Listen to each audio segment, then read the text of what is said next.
fat down to 10% body fat in a 20-week period. We're going to discuss how to do a body recomposition with one of our Gorilla Platoon members that is in Senegal, Africa. So, if you're new to the channel, welcome. My name is Tom Sergi. I run the Gorilla Platoon, which is an online physique transformation program where we get results like this, and like the one we're going to speak about today. We talk about them online so you can take from it what you like and apply it to your own training to get the same level of results. So, let's roll straight in. We're going to discuss in this video how we did it, the setup, the start point, what that looks and feels like so you know are you on the right lines with your own setup, how to train properly, and I'll show you how we manage form clips, the adjustments to keep making progress, probably the most important factor, and then when we run refeeds and deloads, I will also give you the Gorilla Platoon mindset in order to keep him on track. And I do believe that this is what's different and how we get the results that we do is simply down to mindset, and that's the feedback I've had from people that have joined and come out the other side. Obviously, the member we're going to speak about today actually came from YouTube as well, so that's, I believe, what sets us like in a different tone. The way I see mindset from my time as a British paratrooper and applied to body recomposition, I believe is how we get the results we do. The tactics are important. I'm going to give you the tactics up front, but realistically, if you don't fix the principles, you will always have your current version of you. When you try to transcend to the new version of you, if you try and take the old version of you with him, you'll not do it because he has this identity, this set of beliefs. There'll always be this constant pull to snap back to the old version of you. What we want to do is teach you how to snap forward. So let's roll straight in. We first and foremost established his start point, 94 kilograms. And sat in between 25 to 30% body fat. You might not think it, but in the end, we pulled 18 kilograms of body fat off his frame to get down to 10%. So, like, it was there to lose, and we can see from like the crease in the chest where that body fat was sitting. So, the first thing we want to do is establish the start point. Now, the way I do this is we come over to the calorie calculator. This here is where we establish. First and foremost, you'll take your photos, and then what I do is compare to this graph here. And as we can see, he was a little bit softer than the guy at 25, nowhere near as soft though at 30, so we went in the space of 27. Starting weight at 94 kilograms, which means his lean mass was 68.6. We wanted to hit around about 75.5, 76 was what we actually finished on. We got his resting metabolic rate at 1852, his average level of activity 155, maintenance sits him then at 2871. We want to go into a fairly aggressive deficit to begin with because, you know, mid 20% body fat, you got to get that off quite quick. So we opted for around 2.4 from a calorie perspective with protein 165. The way you're establishing this, by the way, is it's your lean figure times by 2.4. That's how you're going to get your protein target. Fats is going to be 20% of this calorie target. The rest is going to be filled with carbohydrates. So that was the first thing we did to understand his timeline, his time frame, and his starting point. So with that, we understood this was going to be about, you need to get a fair amount of weight off. It's going to be around about a 20-week job to get that off, and that was the result that we did to do so. So we started him off then 2.443 on calories, steps at 10k, and cardio started at 20 minutes daily. I do like to jump straight on the money with cardio because if we start to use cardio first, we can keep your food higher for longer. That's going to keep you fuller. It's going to keep performance in the gym in a better position, which is important. Like, you need to be building muscle in order to get these level of results. And if we look from the start and after photo, yeah, don't get me wrong, you look bigger when you're leaner. I've said that a million times on this channel, but like, it looks like he added at least some size over the course of 20 weeks. You would agree. So from there, after we've done his setup, what we then need to do is adjust as we go through the weeks. So first week, steady drop off in scale weight, didn't really need to change anything. But you can see as you go through here, what you want to look at is where I've changed cardio or foods. We start at 2.4, essentially. We dropped down to 2.90, really. Ran that again. Upped cardio here. Dropped food a touch here. What you're looking at is you're just assessing your data. So when you're doing your own body recomp, you're going to track and record scale weight, steps, nutrition eaten, cardio, sleep as well. And then from there, off that date, you're going to see, did I drop a kilogram per week? If yes, perfect. Don't change anything, because don't change it for the sake of it. Don't preempt changing it either, because you want to get the most out of the plan you've set for. Your body will adapt to whatever you put it on. This is why morons put their calories to 1800 and like their body just adapts really fast to it, and then they've got nowhere to go with it. Your body will literally adapt to whatever you put it to. So be selective in only making that change when you are not responding anymore. You want to be as responsive to dieting as humanly possible, and that's also why I start food high, because it forces you to eat a good amount of food, specifically in the form of fiber. If we let's just jump out and speak about setting up your nutrition for a second here. So when you set up your meal plan, set your protein targets first. Personally, I keep them fairly lean to begin with. So you're talking like your chicken breast, your turkey, whitefish, tuna, yogurt and protein powders, but you can put a fattier option in there. Just know it's going to come from that target of fat that you've been given. On the fats, then you're either going to use some form of a fatty meat, or what I like to use is either avocado for savory meals and then peanut butter or dark chocolate for like oats or something in the morning. When it comes to carbs, we're going to use oats and we're going to use potatoes. They're going to give us the most amount of volume across the diet that's going to keep you fuller for longer. And then of course under carbs, but under fibrous carbs, you're going to have plenty of vegetables in there that are going to pack out the meal plan, like a good 100 grams of a mixed veg with each meal. And then you're talking berries as opposed to bananas, because again it's going to add more volume to your meal plan. The more size you can give your meal plan but less calories, the more adherent you're going to be. You're going to feel fuller anyway, but it's going to give you the perception that you're eating more than you actually are doing. So that's how I set up his feeding. So as we can see here, we just understood and listened to his body, made the changes when needed to ensure that we still got drop-offs. What we also did was we perfected his training. Let me show you what that looks like. So with our members, one thing that's very important to me is to establish their form. And a chest press is a good example of this. So what we're looking for here is the speed of the repetition on the way down. 3, 2, 1. Coming all the way down here, as you can see, the dumbbell nearly touches the chest at the bottom. Pause in there. And then what we're also looking for is the arm path. So you've got tempo, 3 seconds on the way down, 1 second pause at the bottom, then driving back up.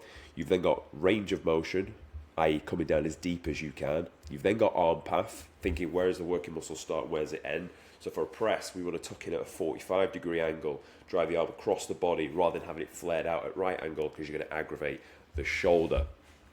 And then from there, we're looking at intensity. So measure this by how long it takes you to press the load up on your last repetition. So still moving well, still moving well. You'll notice as you get more fatigued, your arm will want to move out to the side. You've got to try and fight to keep that tucked in. Starting to slow down now. Steady down. Drives up. Drive, drive, drive, drive, drive. Still probably a little bit more we can squeeze out of this set. Goes for another. Grinds it out. And then finishes at failure there. So that's what we want to be looking at from a working set perspective in order to get the most out of you. So we look at those 4 elements, always thinking of those 4 elements when you're on the gym floor and you're training to get the most out of your training split. So that's essentially how we've set up. We've done his setup start points. You know, right, this is how to do the setup. This is where you're at. This is where you need to get to. We've looked at the training. We've looked at adjustments. Then what we want to speak about is refeeds and deloads. So for him, we ran 3 refeeds across that 20-week period. And what that looks like, so you're going to run a high day to replenish glycogen. So for him, we started a little bit lower. In the beginning, the way you're going to do this is you're going to take your current scale weight and your current body fat, minus your current body fat off your scale weight. Get that figure and times it by anywhere from 8 to 12. So go on 8 on the lower end to begin with and then creep it up. So we went 8 to begin with, did the first one, looked okay, still a little bit flat. So did the next one, went a little bit higher. So for him, we pushed up to 524 grams of carbohydrates at a 3,000 calorie, pretty much 3,000 calorie day, when at the time we was down towards about a 2,000 marker. Foods you're going to eat there, berries, oats, jam. If you want to be really smart on the GI and ditch some more fiber, which I would recommend, you could go to bagels instead. Chicken breast and rice, going to sit very easy, digest quickly. Pasta, and again, pasta you could swap out for rice for a bit quicker digestion.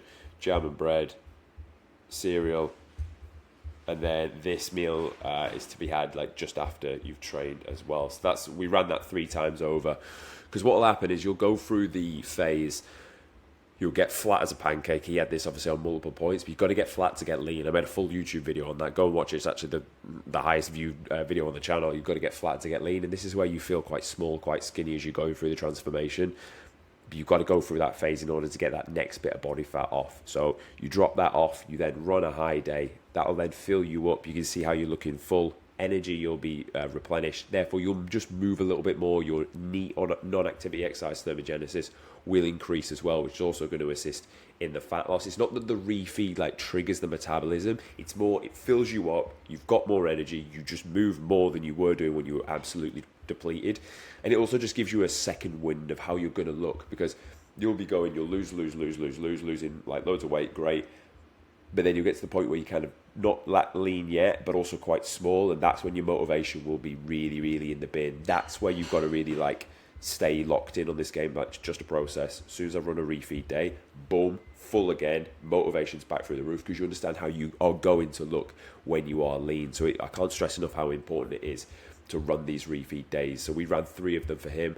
And then in terms of a deload, realistically across a transformation, you'll definitely do 1, but maybe 2. And deload for us, we drop 1 set off everything. So you're just doing 2 sets, or dropping a full third of your volume across the full week. Shouldn't need a full-on week off during a transformation, because a lot of you will come from a space of being quite detrained anyway. So you'll actually start to find your groove as you're going through the first few weeks. You might just need to drop off a little bit of fatigue. And that's what the main thing about with this is, a lot of you, your scale weight will get skewed as you go through the transformation, because you're not sleeping that well, which you really should be. If you don't sleep that well, you're going to hold cortisol and water. It's going to skew the scale weight, which is going to skew how you're seeing your progress coming on. Like if you train really late at night, if you do high steps or cardio really late at night, that's going to skew the scale weight. We want to be constantly trying to drop off fatigue. The best way you're going to do that is through sleep. So I always say to my guys, 8 hours non-negotiable, sleep. But you're going to need to make sure that like you're constantly managing that fatigue. Stress as well at work also needs to be managed in order to get down towards that goal. The next thing I want to speak about is the mindset in order to get the results that we do. So one thing I always like to instill in our members is there is a current version of you, okay? And that version of you is not capable of getting to where you want to, or he would have already. However, there is a 2.0 athlete version of you inside your brain. You just need to tap into it.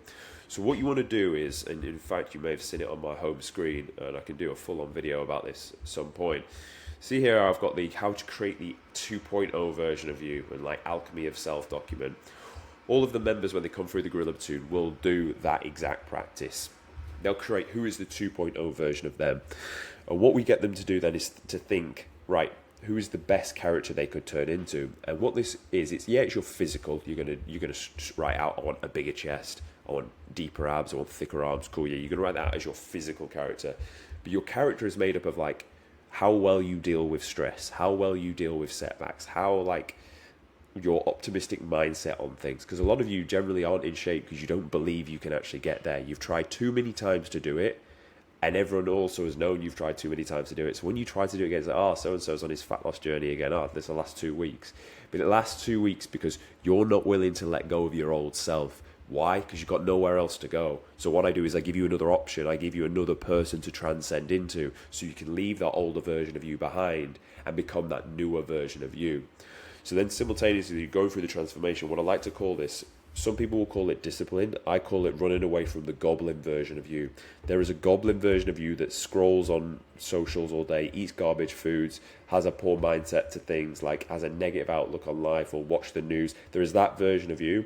And that version of you is constantly trying to catch you up and chase after you. The only way you can keep him at bay is by doing the daily practice of discipline. Imagine you're both on this race.